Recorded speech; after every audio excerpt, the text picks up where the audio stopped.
qizg'in savol berishdi. Nima uchun 100 ming so'm? Ne 200 ming emas, ne 500 ming emas. Men odam chaqiryapman deb, misol uchun joyim 200 minglik joyda nima 200 mingdan yig'madim? Misol uchun sangiz savol.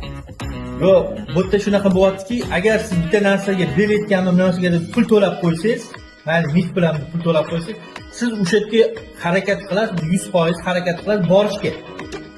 Bora olmay qolishingiz 10%. Ishingiz chiqib qoladi, bora olmay qoladi. O'shaning uchun bir narsaga to'lov qilgandan keyin odam 100% harakat qiladi. Nima uchun? O'sha yoqqa borish uchun. Men o'sha keladiganlarni o'sha yerda hammasini 100% ko'rish uchun shuni ish qildim. Bolalarga joy zakaz qilayotganimda, misol uchun hammaga boringlar, oshga boringlar deymanda, oshga qancha odam kelishini bilmayman. Bu yeb ketarlar emas boshqa, bu banket.